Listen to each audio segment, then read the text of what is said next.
let's get started with our first story, and that has to deal with the Biden-Trump debate last night. Daniel, are you excited to talk about this again? I'm whatever the opposite of the word excited is, but let's do it. All right. So last night, President Donald Trump and Vice President Joe Biden squared off in a combative, but a much more restrained debate than the first one that we saw. And Yeah. there's a lot to take away. But we have an article from The Hill that's in our show notes. But I kind of want to deviate away from the article for a second because there's something that's been really bothering me about that entire debate, and that is the foreign policy. And Joe Biden saying that there's going to be a list of countries that are going to pay for interfering with our election. Now, if you don't know what we're talking about, well, during that debate, there was talk about election interference. Ha ha. And of course, they're going to bring up Russia. They're going to bring up China, North Korea, Syria, and a few other things. But let's pause that. You can hear them trying to interfere with our broadcast right this minute. Yeah, we're not going to bring them up right now. But of course, Biden was saying, the moderator was bringing up how Syria, Iran, North Korea, China, and Russia are all trying to interfere with our elections. But the thing is, if you've been following this show and other independent media networks like Convo Couch, Jimmy Dore, Mika Sukas, and so many others, we know who's really interfering with our elections, and that is corporations like Google, Amazon, Coca-Cola, the military-industrial complex, big fossil fuels.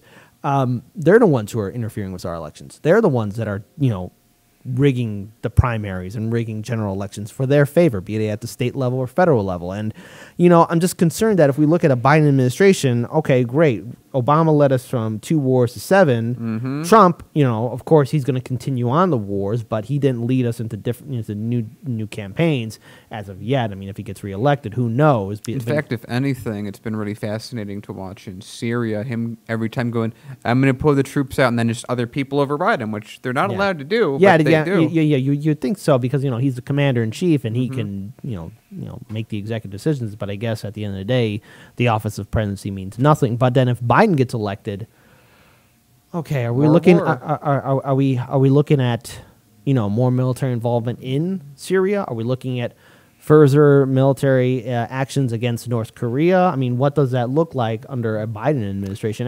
And see, that's what's really bothering me right now about that entire debate is, okay, we're dealing with a pandemic. We have climate change. We have an economic crisis. We have a housing crisis. What better way to start off 2021 than with World War III? Yeah, and this is just a reminder of how things are going. We continue to do these proxy wars for the last couple decades. You had the real escalation after 9/11 with Bush when we made some real invasions of some actual sizable countries that used to be our allies. But in Obama, we overtopped Libya, which is now a thriving slave market, just as we envisioned, I suppose. And it keeps going. And then you have Syria that we've been trying to do the exact same with. And Obama, as you pointed out, has expanded. Now we have Yemen support that we're doing. A genocide that's still happening in Yemen. But meanwhile, if there's one thing I can actually say about Trump that I was happy about, that I have been, with the exception of January when you were out of country when that whole Iran thing happened, he hasn't brought us to war with any more countries. And in the American imperialist system, that's a really big deal to me. That's a really big deal to me. I mean, I know he's trashing everything domestically and giving everything to the 1%, but I'm not sure that's really a big change in America. But to Kid's point, I completely agree. He's not doing that, and I would expect a President Biden, or really much like Trump, President Biden's advisors to do that, because Trump has been pushed to go to war, and he doesn't want to. He wants to be much more isolationist. Now, he's obviously terrible at implementing all of these things, and he's ruined our relations with our client states, let's say. But that, to me, is still better than killing hundreds of thousands of people like the war in Iraq. Now, again, because there's a few other things I want to unpack from this debate that I just wanted to get done with. But, you brought up another interesting point that, this isn't the first time Trump actually had conflict with Iran. Like, if we rewind back the clocks when we were still at your place, at the older studio, there was that, airstrike that he did call in. And then at the very last minute, he called it off and said, I don't like the feel of this. Yeah. And to think about it, like if that was Bush or Obama or even Hillary Clinton, Right. I don't think that order would have come. I think they would have let it continue to happen. And it's rather frightening to think that, okay, now Trump, he's the last person to be in charge, but at the very last minute, at the 0 hour, he's the one who called back those planes back. And, it's just, okay, when Biden gets elected, if that same scenario or a scenario similar to that happens, do we see full-on military actions in Iran? Do we see further escalation? Do we see an entire region get destabilized? Because Iran is not Iraq. It will be a complete nightmare scenario. And then on top of that, too, how much treasury is going to be spent on a war with Iran or further escalation into Syria or with North Korea? I mean, we're looking at trillions upon trillions of dollars, not just billions. We're looking at trillions. And so here's actually an estimate of what I think will happen. I think we're going to have a case a repeat of what Trump did to Obama, which is anything he did, we're doing the opposite. Yeah. So Trump is like, hey, I've sort of and to his credit, sort of calmed things down with North Korea. We're not together. No. We haven't made a deal, but he's calmed things down. There's way less missile testing happening by the North Koreans under Trump than under Obama. My guess is that's immediately going to get escalated. Because why not? I think that Syria is going to get escalated in. They're going to find some reason to go into Syria. Maybe Yemen. I don't know. Maybe not. Maybe. It's still happening right now. It's one of our proxy So wars. I'm not sure what'll happen. It just feels like it'll get worse. But there's something else, too, that I want to bring up, and that is, remember that infamous mute button that was hyped up during that debate? Oh, yeah. Did you hear it at all, Daniel? Actually, I didn't. They must have muted the mute button. That's true. So again, everyone's talking about that mute button.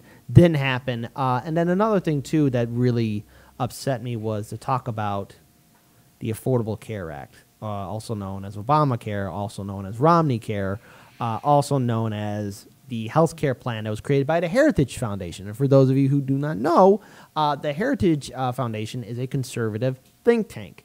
And during that debate, Biden was saying that he would implement a public option and he would no longer call it Obamacare, it would be Biden care.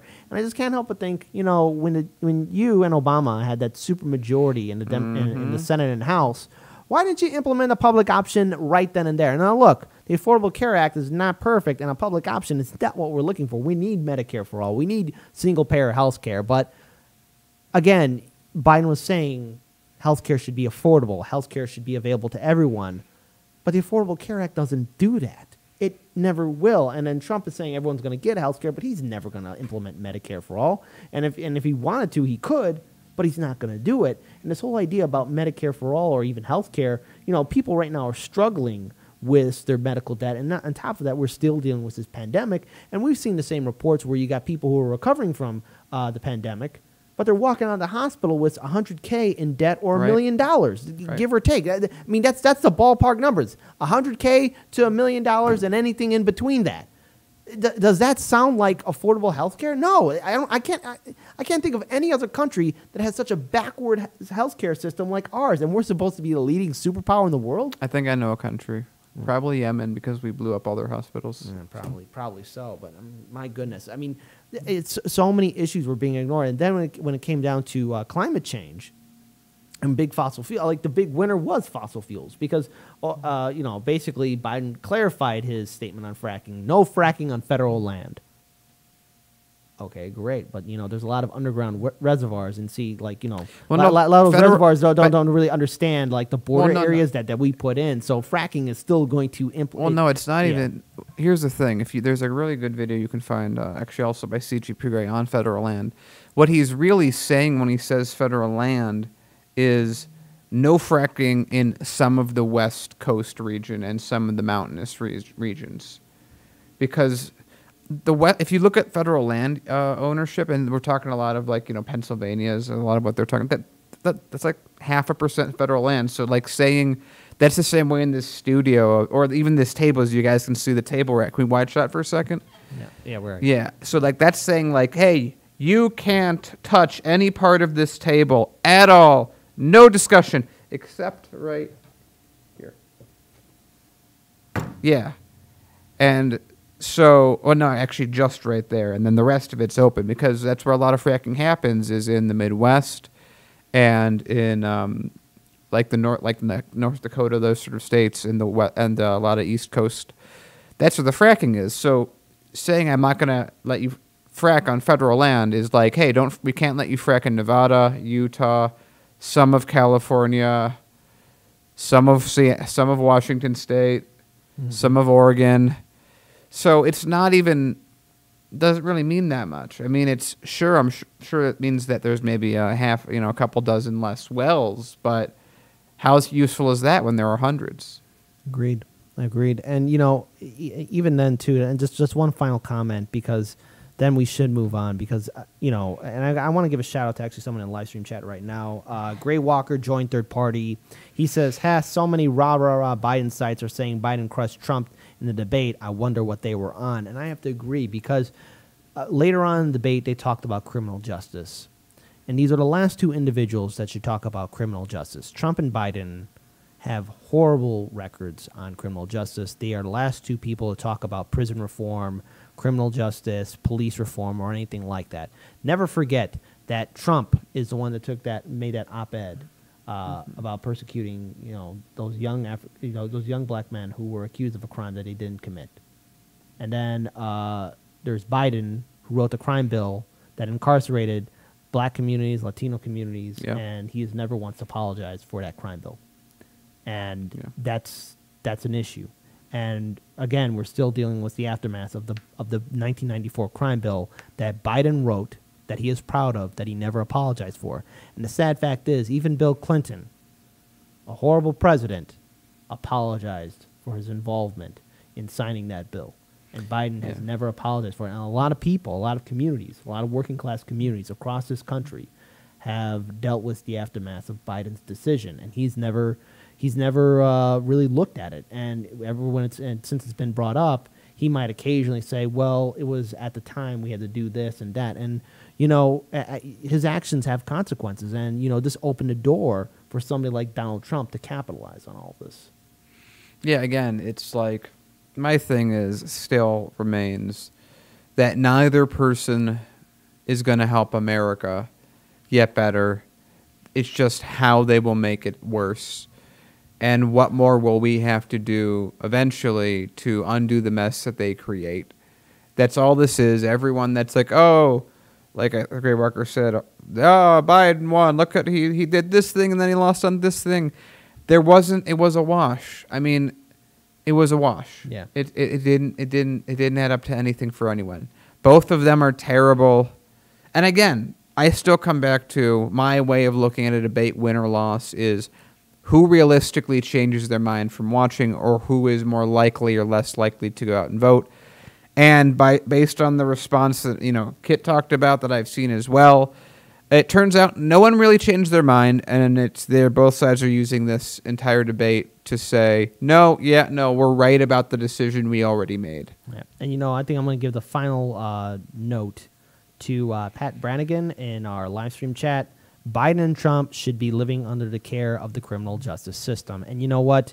Those two deserve it, because they don't care about anyone but themselves or their immediate family. I mean, these two individuals only care about power, and they care about who's going to get them more money and more power. They don't care about working class families, and they're both part of the same political parties. They're all part of the same big club, and we're not in it. And last night's debate was evidence enough that the true winner, actually there was a winner, Daniel. Corporations won. Yeah, of course. Corporations won, and that's it. There's no debate about, which is why I am voting third party.